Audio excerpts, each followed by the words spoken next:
एक पत्रकार ने पूछा कि केजरीवाल ने ये बोला है वो बोला है। मैंने बोला हूं देखो भैया, अगर 7 दिन तिहाड़ जैसा जेल में रहता है, दिन भर क्रिमिनल का साथ ही बैठे रहता है, उनका मानसिक संतुलन आज का दिन क्या होगा? आप क्यों केजरीवाल का अगेंस्ट में मुझसे बुलवाते रहता है? मैं बोला जर्नलिस्ट लोगों को मैंने पूछा कि भाई परसों दिन जेल से निकाला और तिहाड़ में कौन रहता है? कट्टर क्रिमिनल ही तो रहता है ना, कोई तो मामूली इंसान तो वहां नहीं जाते हैं। वहां से केजरीवाल जी ने बोला कि मोदी जी को 220 मिलेगा। मैं बोला बहुत अच्छा बात बोला। अगर केजरीवाल जी कहां से आया? तिहाड़ से। तिहाड़ में कौन है? क्रिमिनल लोग है जो मोदी जी जेल में डाल के रखा है। अगर क्रिमिनल ही मोदी जी को 220 दे रहा है तो भारत का जनता तो 400 तो देगा ही देगा ना। सबसे क्रिमिनल लोग क्या बोलेगा? ये मोदी बहुत ही अच्छा प्रधानमंत्री नहीं है, उनको 200 से ज्यादा नहीं मिलेगा।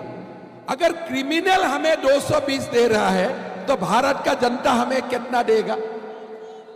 तो आप सोचिए केजरीवाल हमको अच्छा खबर दिया कि नहीं दिया कि जेल में भी ये बातचीत हो रहा है कि मोदी जी 220 सीट मिलने वाला है।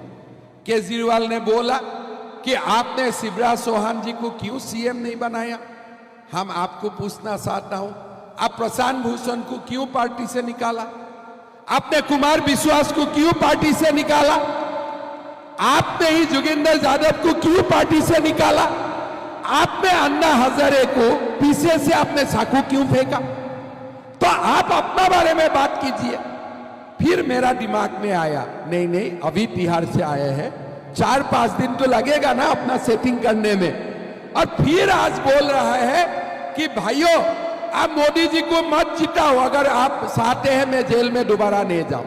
केजरीवाल जी, आपका परमानेंट एड्रेस तिहाड़ जेल में ही है और आपको उधर ही जाना है। आपका नाम शराब घोटाला से जोड़ जाते हैं, शर्म नहीं आते हैं? कम से कम आप अन्ना हजारे का शिष्य था, सारे घोटाला आप करो, लेकिन शराब घोटाला क्यों करते? दूसरा घोटाला में भी तो हो सकता है, लेकिन आपने सीधा की सीधा किया शराब घोटाला में। आपने हमारा देश का सेना ने, पुलिस ने बलिदान दिया पंजाब के लिए, आपने खालिस्तानियों का साथ हाथ मिला लिया। आपने क्या नहीं किया? आपने बोला मैं कांग्रेस का साथ कभी अलायंस नहीं करूंगा। अभी 3 सीट आप कांग्रेस को दे दिया दिल्ली में, कांग्रेस आपका दोस्त हो गया। अब बोला मैं साधारण लोगों का जीवन यापन करूंगा। अरे मैं भी एक मुख्यमंत्री हूं, लेकिन 45-50 करोड़ का बंगलों में कोई सीएम रहता है क्या भारत में?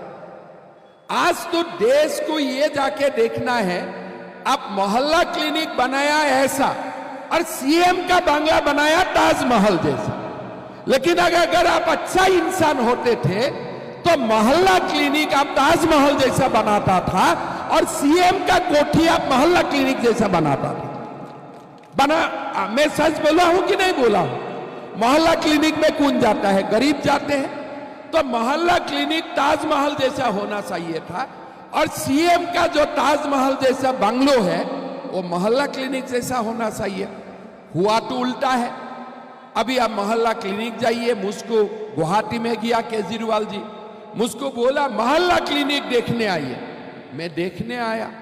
मैं देखने का बाद मैंने बोला कि भगवान दिल्ली वासियों को मदद करे, अगर मोहल्ला क्लिनिक कोई स्टेट का हेल्थ इंफ्रास्ट्रक्चर का इंडिकेटर होता है तो उससे कोई खराब चीज नहीं होता है। मैंने केजरीवाल जी को बोला कि आप मोहल्ला क्लिनिक बनाओ, मैं असम में मेडिकल कॉलेज बनाऊंगा। सारे जो आपका कार्यक्रम है उसमें सारे नियत में गलत है।